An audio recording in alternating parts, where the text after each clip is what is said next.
Hello, Brigadiers. Welcome to Narcissu once again.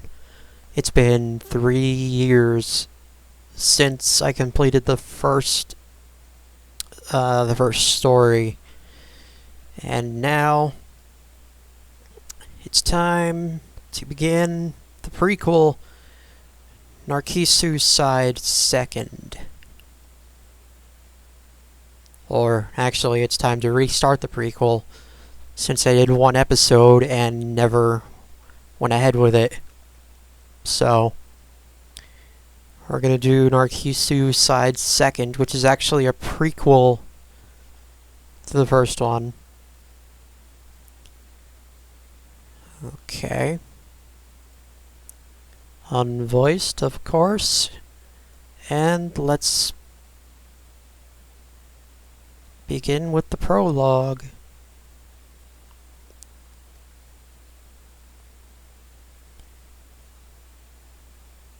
Prologue, Setsumi.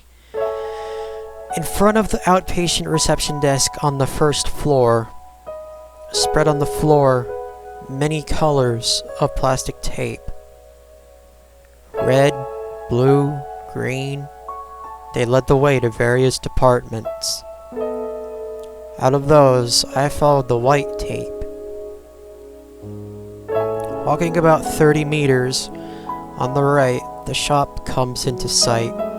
Across from that was the smoking room. On the left is the waiting room for surgical examination, and if you continue to the end, there is a small elevator. I get on that and press the button for the highest floor.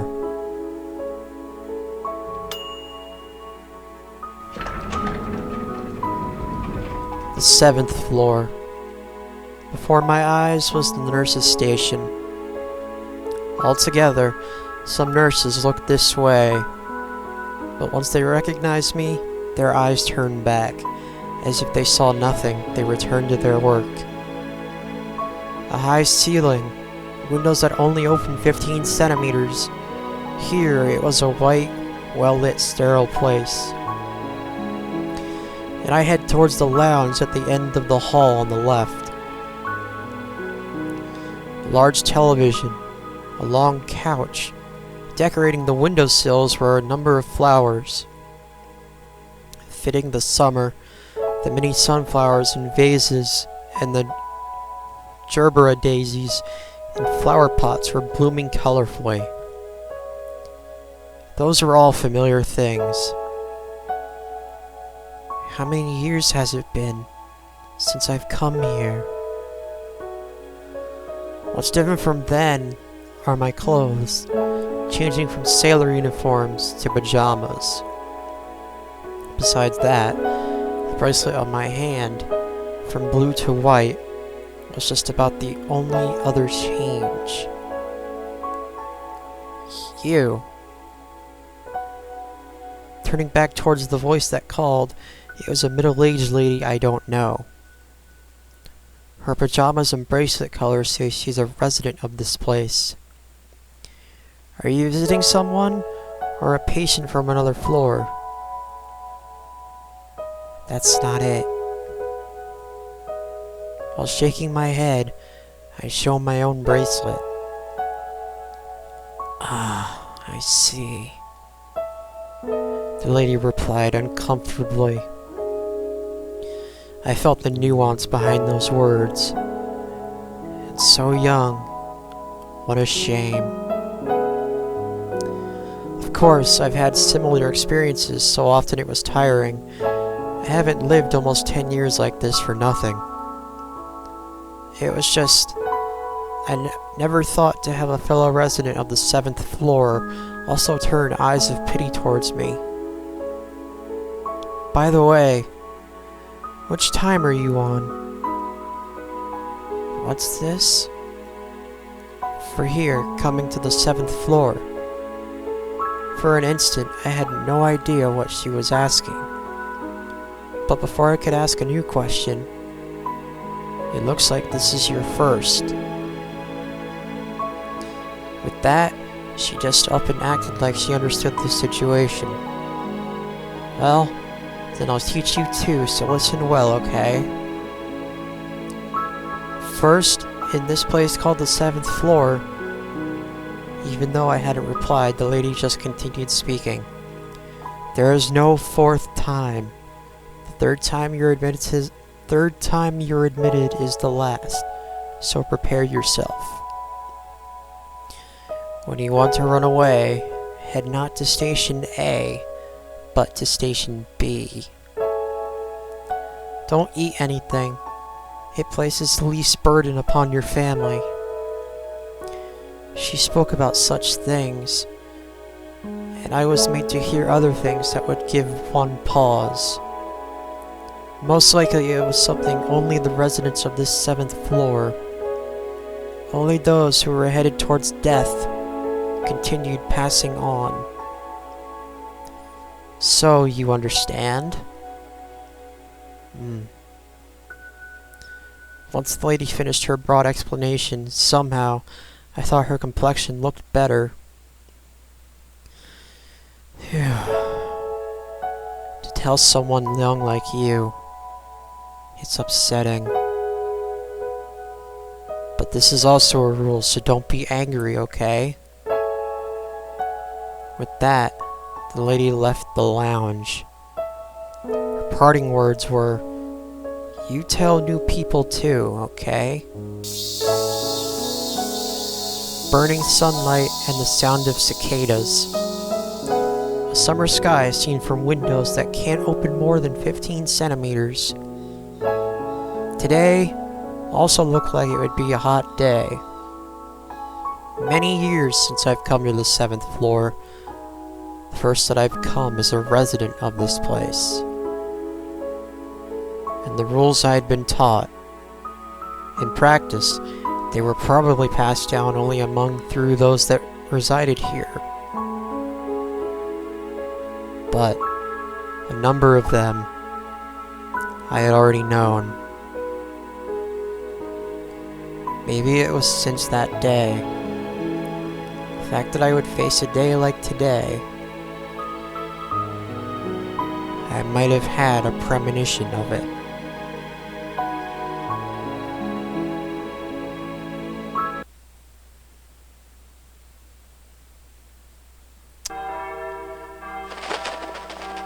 The rolling sound of bells. Since before I can remember, I existed with that sound. Oni-chan! Phew. What's going on, Chihiro? Getting out of breath like that. Well, look, if we don't hurry... Wait, you're just like that again? Something wrong? Oh, you're all greasy and black. What's wrong with that? They're work overalls, of course they'd be dirty. I just washed those yesterday. Yeah, sorry about that. My little sister gave the usual grease stains a sulking look as she complained. It was the scene of a casual, everyday exchange before the door on a Sunday. Never mind that, Mass.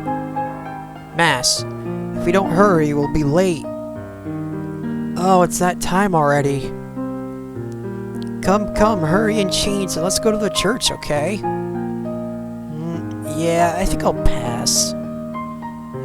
Again? That's no good, Oni-chan. You already haven't been going regularly. At least you should go on Sundays. Silly Chihiro. It's exactly because it's a precious Sunday that you skip out. Again with that weak argument. Now, even God would overlook it on a day with such beautiful weather. The weather's got nothing to do with it. And either way, you're just going to toy with your car today. So give my regards to Mom and the others.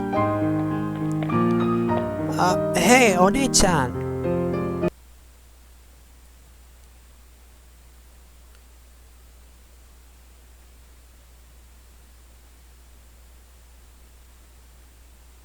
Prologue, Himeko 2, Best Friend.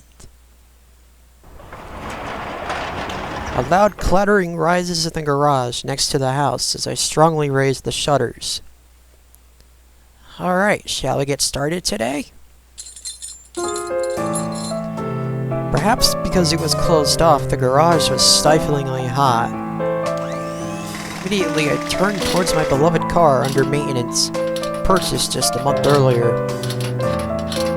It sounded good to call it a restoration, but really, it was work simply to get it to run properly.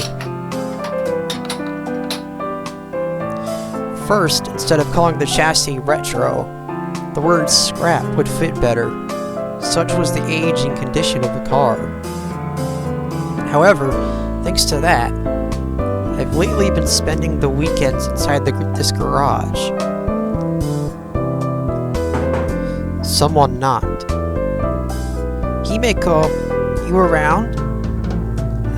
Over here. What's up, coming all the way here?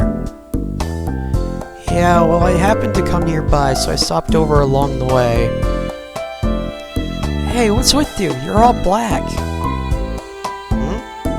Because since yesterday I was changing the oil pan. Oil pan? Yeah, that was another big mess. But then there aren't that many amateurs who can get this far. I don't know anything about bread. Or supper. Or whatever. Look here, this homemade hoist. Isn't it great? But figures, without a winch it's really hard. Yuka sighed.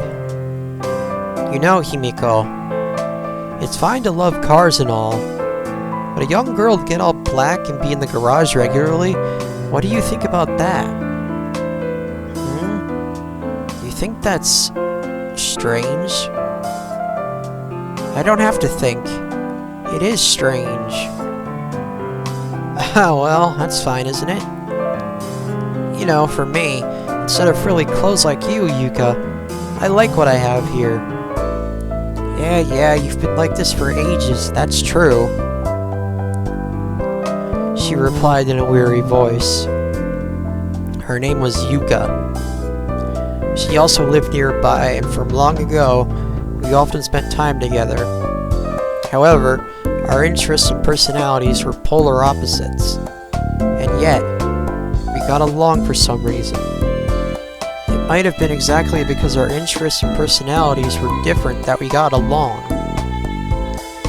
If there were someone that could be called a best friend, for me, she would have been it.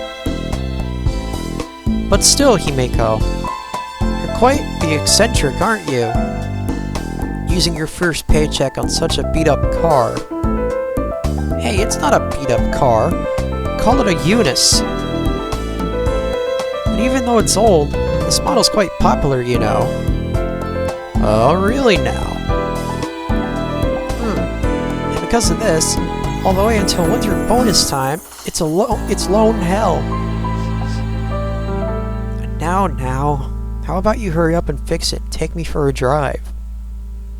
Yeah, I think by next week it'd run. Great, it's decided then. Even next week. Wait, Sundays don't work for you, right? There's no real problem. But don't you have church? It's fine. I haven't been going lately anyways. From the start, I was a fake Catholic anyways. Hey, is it okay to say that? Yeah, it's just a coincidence that my house was next to a church after all. That's some coincidence. Himeko 3. I am home.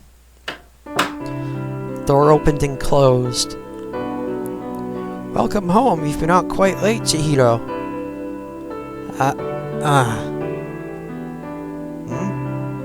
You seem a bit down. Did you come back from the 7th floor? It was the third time for someone I was in charge of. I see. Then it must have been hard in many ways. The 7th floor. That is, the hospital's hospice. Hospice, generally known as palliative care ward. Essentially, not a typical ward, but one for patients on their final treatment options. A ward with mental care as primary focus. For us, as Catholics, volunteering as helpers had been very natural. Every day after college, my sister would head straight to the hospital. In her, I could see myself up to a few years ago. Here, I made you some coffee. Thank you. Say, Onei-chan, you're not going to do it anymore? It? You mean be a helper? Right now, hospitals everywhere are short-handed and it's been difficult for them. I see. But I'm done with it. Unlike you, I only went because I wanted university credits. Oh, saying that again. It's not like it's a lie. Anyways, I'm more worried about you. Me? Yes, about how it's not a place that's suitable for someone like you. My sister fell silent at those words. However, those were also my true feelings. In a way, I knew from my own experiences how useless superficial resolve was. At the least, for a kind, good girl like Chihiro, I knew that it would be painful to be a hospice helper. So how was it? What's it like now? Ah, yes. It was the first time I'd been to the 7th floor, so I'm still not used to it. And also, the person I'm in charge of is on their 3rd time after all. It doesn't seem far off. Indeed, no matter how many times they're discharged and then return, there shouldn't be a 4th time.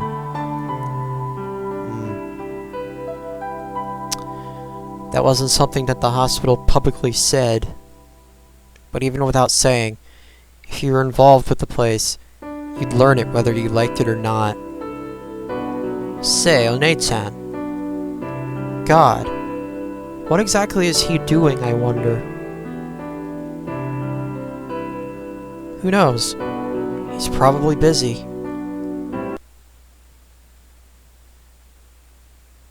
Himiko 4. Roadster. A few days later, with the main repairs on the Unos finished, we went out for a drive. Oh wow, that's a nice car. It really does run great. Hey Miko, don't go so fast. This is totally safe driving. That may be true for you, but for a driver just on paper like me, this driving makes my heart jump. Roadsters are the best. Hey, listen to people when they're talking. And hey, what's with this car? What's wrong? Why isn't there a roof? Well, that's how it is. No, not how it is. The wind messes up your hair, doesn't it? Silly girl. Does not understand the joys of an open top. Such joys a young girl does not need. Oh, and I spent an hour making it up, too. The sun was still high, and the Unis ran under the refreshing cool of a sky before the raining season. Soon, after leaving a long mountain road, the deep blue sea spread wide. The sea route continued endlessly. From nearby came the crashing waves and seagull calls. Even the phoenix palms planted by the beach houses, each and every one was tall. It felt like visiting southern lands. So why don't we take a little break? Sure. Another prologue. Oh. Here, canned coffee. Thanks. We popped our cans open. Yuka gulped hers down and sighed in satisfaction. As if she had just gotten out of the bath, Yuka had her hand on her hip and gulped down the canned coffee in one go. She was always decked out in frills. What shows through occasionally was Yuka's true personality. And then, holding her cans of coffee, she walked out to the beach before us. This is a beautiful place, isn't it?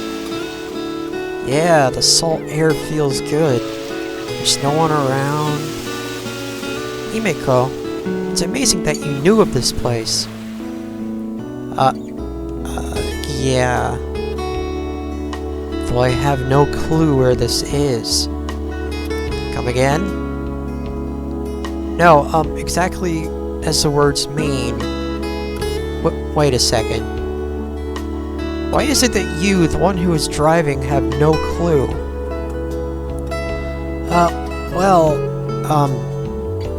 Let's say I was driving around wherever felt right and we came here by chance.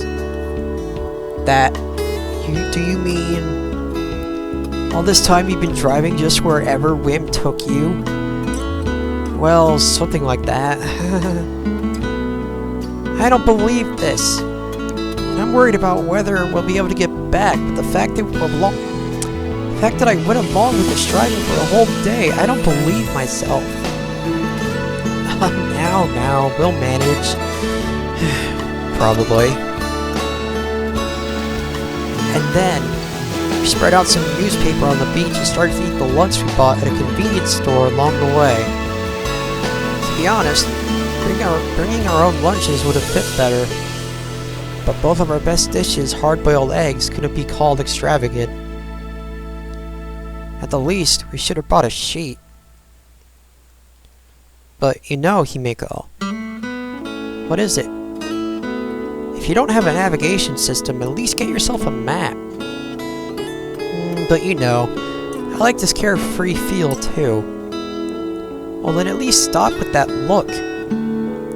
But why? I like work overalls. No, because sitting next to you makes me feel embarrassed. Ooh.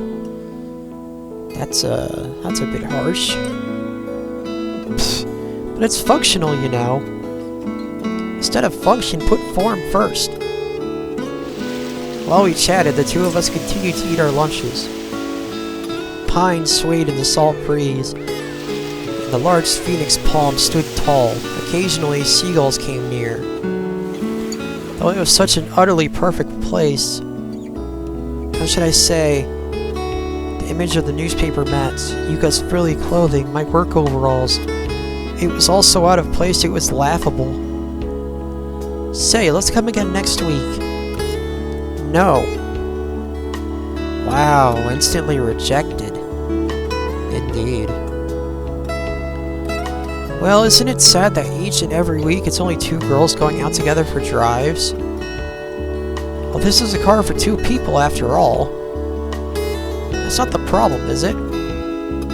Now, let's just say we're partners in loneliness. It hurts to admit this, but I have no counter.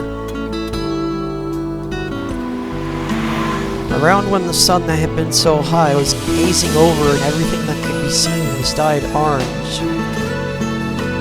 Once again, the Yuta drove on. We had played at the beach and now took up a quick route home. Today had been a fun day. While thinking that, I gripped the wheel. But lately, you haven't been going right. Church? Eh? Chihiro-chan was grumbling about it, you know. Lately, One-chan just won't come, she said. Say, once in a while, why don't you show your face? It's fine.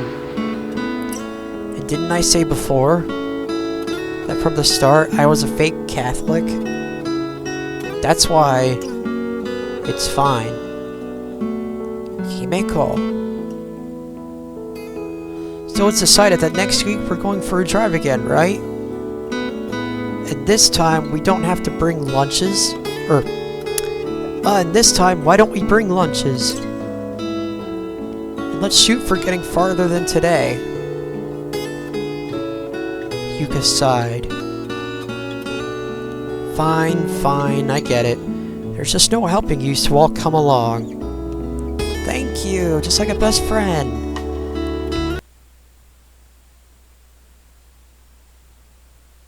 Himiko 5, Hospital. And 1 week later, the church was filling with people headed to Sunday school. It was around the time we set last week when the roadster was supposed to head toward the sea.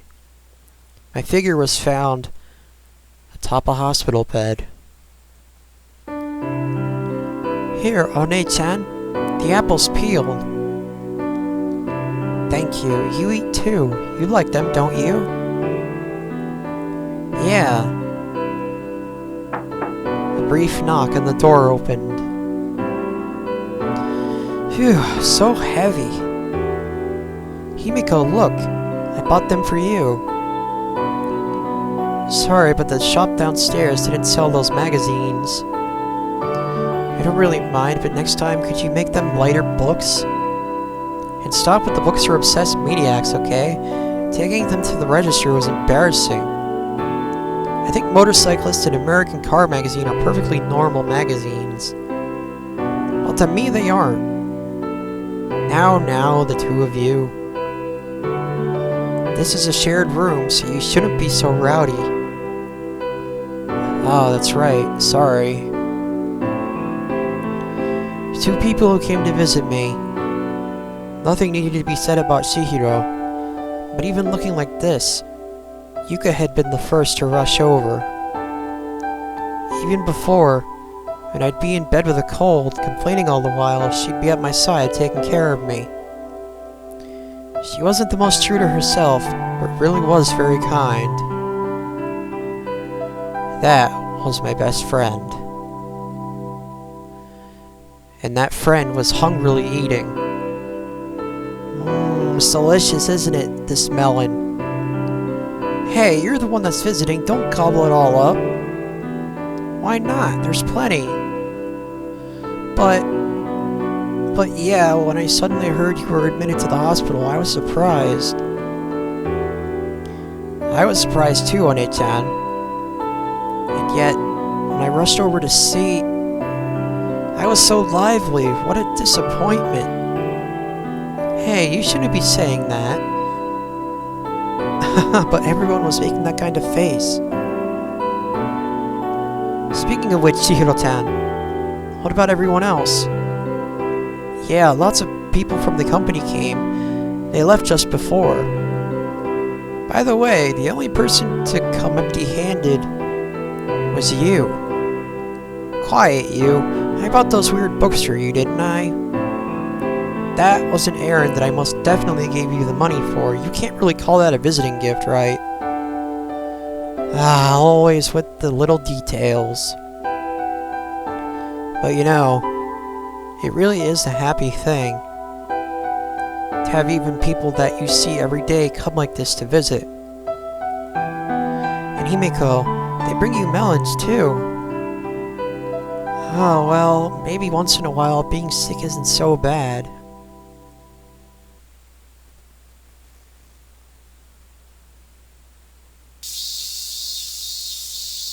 And a few months from then, the time when some early cicadas were calling.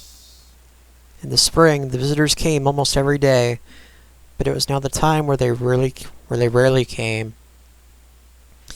And as always, I was atop a hospital bed. Phew, it's hot today, too. A few knocks and the door opened. One-chan, are you done eating? It's about time to take back the tray. You know, I'm not too fond of this stuff. And you're leaving the broccoli again. Chihiro, instead of that, buy me an ice cream from the store. No, you've been told to avoid everything except what's prescribed. Now, stop saying such strict things. No. Not to mention, just before you're about to be scolded by the doctors. Okay, I get it. Oh, only your responses are good. Don't forget, you aren't supposed to just up and go buy some at the store yourself again either. I said I got it. Chihiro gave me a weary sigh. Well, it's about time I go. Do you mean up? Yeah. The 7th floor. I see. Don't push yourself too hard now. You too, Onei-chan. Around the time of the close of that long summer, when the Higurashi were calling to the night sky, even now I was here, and today too, she had come. A few knocks and the door opened. Coming in. Hey, you're looking well. Thanks. Yoisho! Oh? And the visiting gift? What? As always, you seem to be empty-handed. What are you talking about? Of course. In fact, you should praise me for coming every day. Amazing. Wonderful. Pat pat. Stop that. Well then, if you brought a melon, I'd give you the perfect attendance award. I don't need that. We had a childish conversation as he sat in the folding chair next to the bed. The scene itself, by now, was becoming a familiar one. And it's a Sunday, too. Sorry, Yuka. Eh? For wasting your summer away. It's nothing at all. It's not like I had anything planned, and I'm always just stopping by along the way.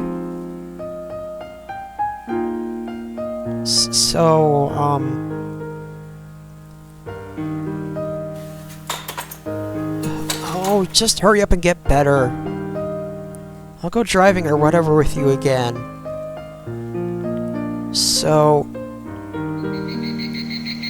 beyond that, her words didn't reach my ears. I couldn't hear them as the cries of the Higurashi in the evening erased them. It's been almost 3 months since I come here. It was all so sudden. I still didn't feel the reality of it myself.